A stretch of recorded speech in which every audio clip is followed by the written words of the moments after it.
देखिए बुआ, तो आज हम लोग जानेंगे क्लास 12th के बिहार बोर्ड में जो ग्रामर के क्वेश्चन आते हैं उसका सिलेबस क्या है।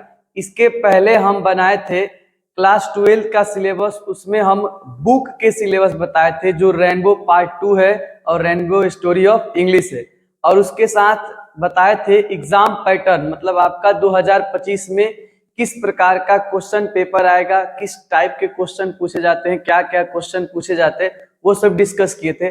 आज हम लोग जानेंगे कि ग्रामर का सिलेबस क्या है। तो ग्रामर का सिलेबस यहां पर देखते हैं हम लोग। सबसे पहला 1 नंबर पर है वह time and tense. Time and tense से भरपूर क्वेश्चन आते हैं, कहिए तो 7 से 8 क्वेश्चन प्रत्येक साल आ जाता है। दूसरा का नंबर है वॉइस। वॉइस से भी क्वेश्चन आता है, 3 से 5 के बीच में क्वेश्चन आ जाते हैं वॉइस से। इसके बाद है नारेशन। नारेशन से भी 3 से 5 के बीच में क्वेश्चन आ जाते हैं, मतलब किसी साल 3 आए, 4 आए या 5 आ सकता है, ऐसे सीक्वेंस रहता है। क्वेश्चन टैग से 1 से 2 क्वेश्चन आता है, क्वेश्चन टैग।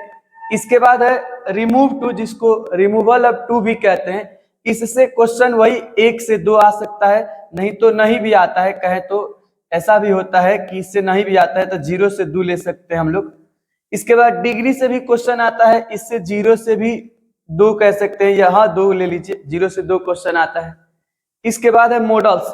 मॉडल्स से क्वेश्चन आता है, आपको क्वेश्चन रहेगा कम से कम 2 से 4-5 तक क्वेश्चन जा सकता है मॉडल से। इसके बाद प्रीपोजिशन से बहुत ज्यादा क्वेश्चन रहते हैं। प्रीपोजिशन से क्वेश्चन कहिए तो आपको यही 3 से 5 के बीच में क्वेश्चन रहता है प्रीपोजिशन से। इसके बाद नेक्स्ट है हमारा, नेक्स्ट है आर्टिकल। आर्टिकल से भी क्वेश्चन रहता है, 1 से 3 के बीच में क्वेश्चन रह सकता है, 1, 2 या 3 क्वेश्चन आ जाए। एंटोनिम्स और सिनोनिम्स मिला करके टोटल आपका क्वेश्चन 3 से 5 के बीच में रहेगा। 3 गो से 5 गो तक क्वेश्चन आ सकता है, हो सकता है 3 क्वेश्चन है या 4 क्वेश्चन है या 5 भी क्वेश्चन आ जाए। वन वर्ड सब्स्टिट्यूशन से भी क्वेश्चन आता है, जिसको शॉर्ट में OWS कहते हैं, संक्षिप्त में। वो O का मतलब वन, W का मतलब वर्ड, S का मतलब सब्स्टिट्यूशन। इससे भी क्वेश्चन आते हैं, 1 से 2 क्वेश्चन आते हैं, ज्यादा नहीं क्वेश्चन आता है। इडियम्स एंड फ्रेज से भी क्वेश्चन आते हैं, 1 से 2 क्वेश्चन आते हैं इससे। इसके बाद स्पेलिंग टेस्ट है, इससे भी क्वेश्चन आता है, 2 से 3 क्वेश्चन कहिए तो स्पेलिंग टेस्ट से आ जाता है, बढ़ भी जाता है, कभी 4 भी हो जाता है। इसके बाद combined the sentence. Combined sentence, 2 सेंटेंसों को कंबाइन करने के लिए आता है। इसमें आपको आवश्यकता होगी कंजंक्शन पढ़ने की,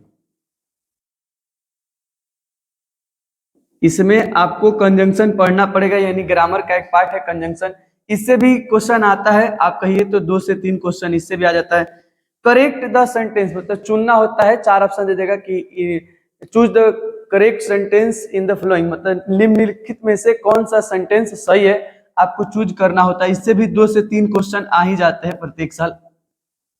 इसके बाद हम लोग बात कर लेते हैं, यहाँ ये लास्ट में चूज द ऑड या डिफरेंट। 4 ऑप्शन देगा, इनमें से ऑड या डिफरेंट चुनिए। जैसे ऑप्शन दे देगा पेन, पेंसिल, मार्कर, पेपर। अब इनमें देखिए पेन, पेंसिल, मार्कर ये सभी लिखने वाले चीजें हैं, पेपर पर हम लोग लिखते हैं, तो ऑड कौन हो जाएगा? पेपर। इस टाइप का क्वेश्चन आ रहा है बिहार बोर्ड में, इधर से ही 1 से 2 क्वेश्चन आ रहे हैं, कहिए तो 3 भी कभी कभी पूछ लेता है, तो 1 से 2 क्वेश्चन ये आपको मतलब खास तौर पर ग्रामर के सिलेबस है, जिनसे प्रत्येक साल क्वेश्चन आता ही आता है। अब देखिए नाउन, प्रोनाउन, आर्टिकल्स ये सब पढ़ने की आवश्यकता नहीं है। कितना लोग नाउन पढ़ाएगा आपको, नाउन क्या होता है, नाउन का पार्ट्स पढ़ाएगा कि ये नाउन 5 प्रकार का होता है। अब ये 4th क्लास 5 क्लास में वो सब पूछा जाता है, ये सब 12th क्लास में कभी नहीं पूछा जाएगा। तो नाउन, प्रोनाउन, ये सब की डेफिनेशन और उस सब की कितने टाइप होते हैं, काइंड्स ऑफ नाउन, ये सब नहीं पढ़ना होता है। आप नाउन के बारे में जानते हैं, बेसिक जानकारी पता है, प्रोनाउन के बारे में जानते हैं, बेसिक जानकारी पता है, तो बढ़िया है। कभी उनके पार्ट्स या फिर उनके टाइप, ये कौन नाउन होता है, ये वर्ड कौन सा नाउन होता है, इससे क्लास 12th में कभी भी क्वेश्चन नहीं पूछा जाता है। बिहार बोर्ड में अगर कहिए तो खास तौर पर कब्जा है इन सारे सब्जेक्ट, इन सारे टॉपिक का। टाइम एंड टेंस से बहुत ज्यादा क्वेश्चन, वॉइस नरेशन से, प्रीपोजिशन से, मॉडल से क्वेश्चन बहुत ज्यादा पूछे जाते हैं। इसके बाद आ जाइए इधर एंटो साइनो से क्वेश्चन पूछ रहा है, इडियम्स फ्रेज भी डाला है, और वन वर्ड सब्स्टिट्यूशन से भी क्वेश्चन पूछ रहे हैं। तो ये ग्रामर के सिलेबस है। इसके बाद हम लोग अपने नेक्स्ट पार्ट में मिलेंगे, इंडियन सिविलाइजेशन एंड कल्चर वाले चैप्टर को स्टार्ट करेंगे। तब तक आज के लिए इतना ही।